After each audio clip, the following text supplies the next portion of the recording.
नमस्कार, मैं डॉक्टर राजेश तिरावानी, मैं एक मैक्सिलोफेशियल सर्जन हूँ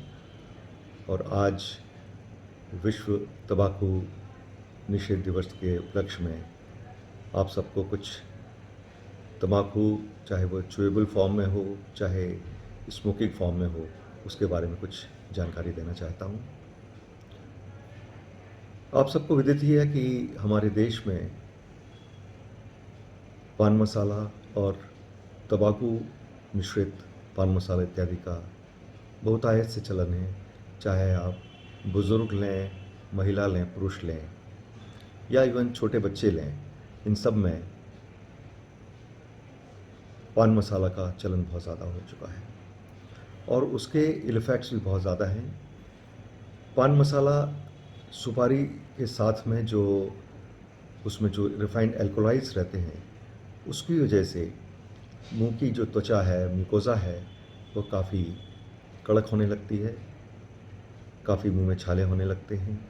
और ये भी देखा गया है कि व्यक्ति का मुंह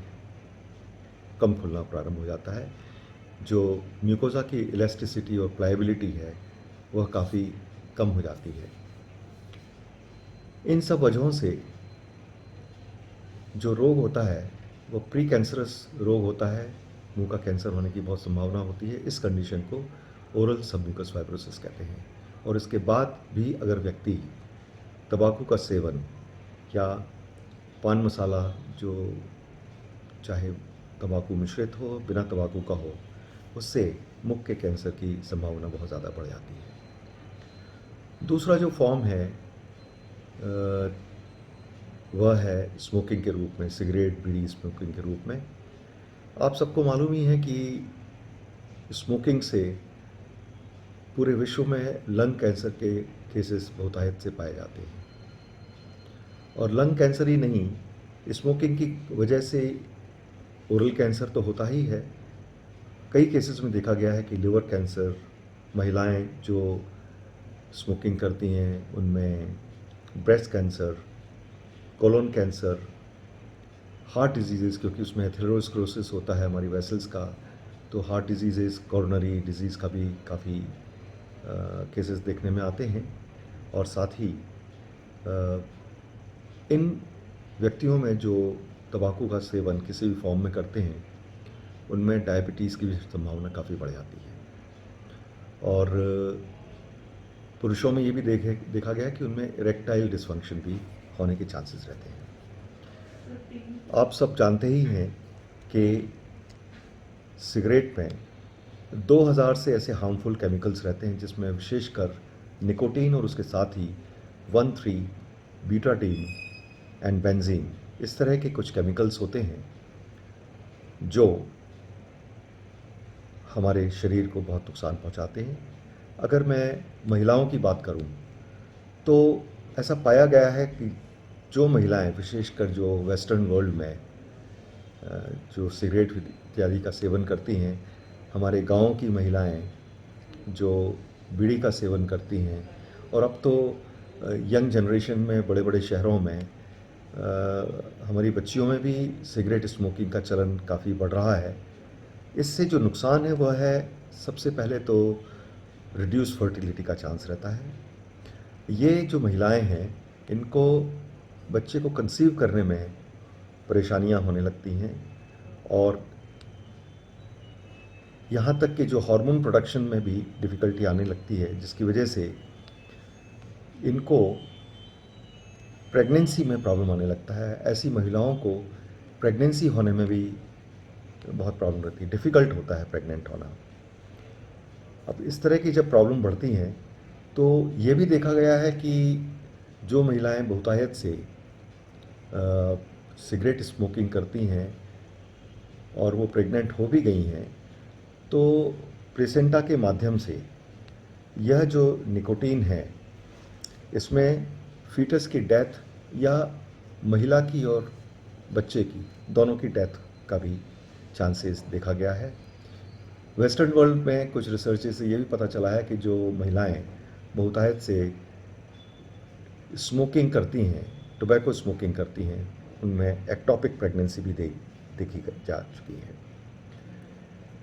ये भी देखा गया है कि जो बच्चे पैदा होते हैं, जो महिलाएं स्मोकिंग ज़्यादा करती हैं, उनके जो पैदा होने वाले बच्चे में लो बर्थ रेट रहता है, बर्थ वेट बहुत कम होता है। इन बच्चों में लंग्स की भी प्रॉपर जो ग्रोथ होती है वह भी अच्छे से नहीं हो पाती, और यहाँ तक देखा गया है कई बच्चों में क्लेफ्ट लिप और पैलेट के जैसे डिफेक्ट भी आ जाते हैं। कुछ बच्चों में पैदा होने के बाद सडन इन्फेंट डेथ सिंड्रोम भी होने की संभावना रहती है। अप्रॉक्सीमेटली 4 लाख बच्चे अमेरिका में, जहाँ पर महिलाओं के बीच में तो ये स्मोकिंग का चलन बहुत ज़्यादा है, 4 लाख बच्चे हर बार ये स्मोकिंग को एक्सपोज होते हैं, और उसमें इसकी वजह से इस तरह की संभावनाएं रहती हैं जो मैंने अभी डिफेक्ट आपको बताए। निकोटीन हमेशा प्लेसेंटा को क्रॉस करके और फीटल और पोस्टनेटल ग्रोथ में बच्चे को बहुत नुकसान पहुंचाता है। कई केसेस में सर्वाइकल कैंसर भी देखा गया है, अपार्ट फ्रॉम लंग डिजीज या लंग कैंसर इत्यादि। किसी व्यक्ति को जो एडिक्ट हो चुका है या तो स्मोकिंग से या पान मसाला इत्यादि से या टोबैको से, तो आजकल कुछ निकोटेक्स नाम की या निकोटीन की च्युइंगम्स आ गई हैं, जिसमें रिफाइंड निकोटीन की कुछ मात्रा होती है। उसको च्यू करने से, उस च्युइंगम को च्यू करने से जो थोड़ा बहुत निकोटीन मिलता है, वो धीरे धीरे एक्सपर्ट की सलाह लेके कुछ एडिक्ट्स में जो निकोटीन की मात्रा धीरे धीरे कम करके इस आदत को छुड़ाया जा सकता है। सबसे बड़ी बात तो यह है कि कुछ व्यक्तियों में अपना सेल्फ कॉन्फिडेंस इतना रहता है कि अगर वो सोच लेते हैं कि कुछ करना है तो करके दिखाते हैं। तो सबसे अच्छी बात तो यह है कि नेचुरल कोर्स में ही अगर व्यक्ति स्मोकिंग क्विट कर देता है, स्मोकिंग छोड़ देता है, या पान मसाला, टोबैको वाले पान मसाला इत्यादि को छोड़ने की ठान लेता है, तो लोग कहते हैं कि शुरू में उनको बहुत लेथार्जिक महसूस होता है, या उनको रात को नींद नहीं आती, या मोशन ठीक से पास नहीं होता है। ये मुझे लगता है कि सब साइकोलॉजिकल है। जिसने ठान लिया है कि मुझे ये काम करना है तो कर सकते हैं, ये उनके ऊपर उनके स्वयं के आत्मविश्वास के ऊपर निर्भर करता है। लेकिन फिर भी अगर किसी को व्यक्ति को छोड़ना है इन सब बुरी आदतों को, तो अपने डॉक्टर की सलाह लेके, जैसे मैंने बताया च्युइंगम वगैरह हैं, और भी कुछ ऐसे प्रोडक्ट्स आते हैं जो हमारे देश में भी आजकल बनने लगे हैं, इनके सहारे प्रॉपर डोजेस देके इन आदतों को छुड़ाया जा सकता है। आज इस विश्व तंबाकू रहित दिवस के अवसर पर मैं आप सबसे अपील करता हूं कि आप एक प्रण करें, एक प्लेज लें कि आपके घर में या आपके आसपास जो भी व्यक्ति तंबाकू का सेवन किसी भी फॉर्म में करते हैं, चाहे सिगरेट के फॉर्म में, बीड़ी के फॉर्म में करते हों, पान मसाला के फॉर्म में करते हों, या टोबैको के फॉर्म में करते हों, आप आज ऐसा एक प्रतिज्ञा करें कि कम से कम एक व्यक्ति का तंबाकू या तंबाकू वाले जो प्रोडक्ट्स हैं,